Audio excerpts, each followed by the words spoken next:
All right, the finale of the Bible, and I have to do this one in two separate parts again because I have to swap discs again. Stinks I have to do that in the finale. All right, episode 9, and it's called Passion. Jesus is sentenced to die by crucifixion.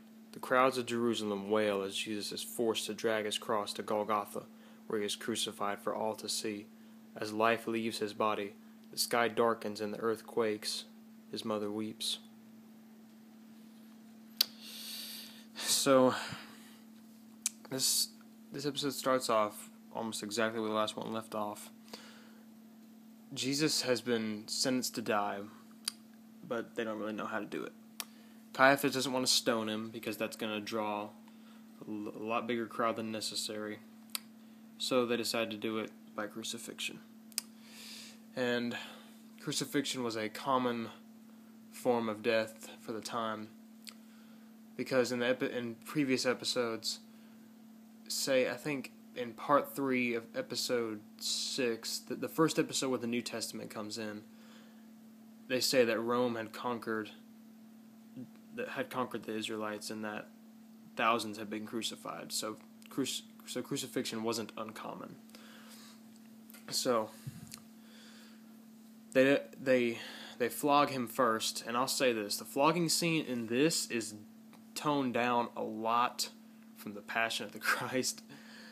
So don't feel like you'll pass out from the goriness of this one. This one isn't that bad, but it still gets across. They hurt Jesus. They hurt him bad. So they forced him to carry the cross all the way to Golgotha, the place of the skull.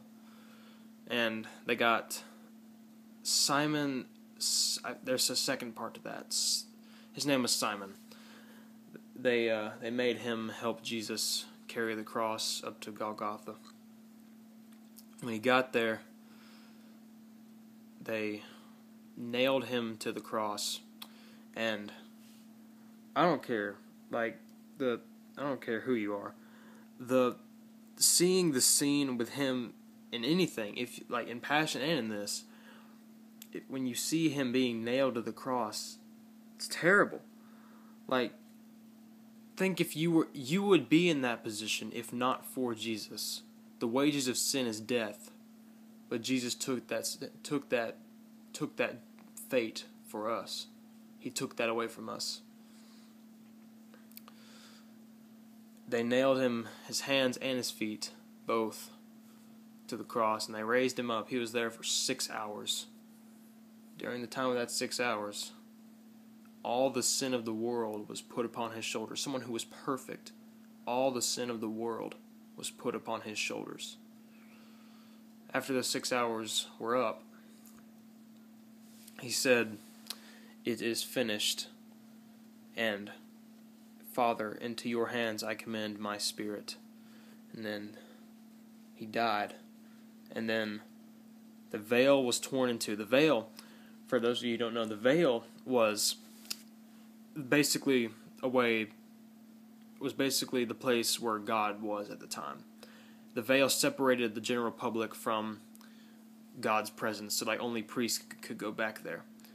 That was no longer needed after the perfect sacrifice, which was Jesus. After Jesus died, the veil was torn. The veil was like really thick. It wasn't some like curtain. I'm trying to look around for like a small little curtain. But we don't have one in here.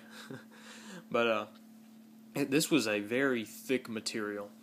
This thing was several inches thick, and that thing got torn right down the middle because it was no longer needed. There was no longer a need for it, because now, after the perfect sacrifice, we have been forgiven. We can now have a personal relationship with God. So, Jesus is put into a tomb, and a stone rolled over the entrance. So then it flashes forward to 3 days later. The disciples are all just sad and depressed and everything. Mary Magdalene goes to check the tomb. It's open. The rock has been rolled away, or really like split in two in this. The rock is like face down next to the tomb, like split into two pieces. But she goes in, she sees linen cloth just all over the place where Jesus was lying.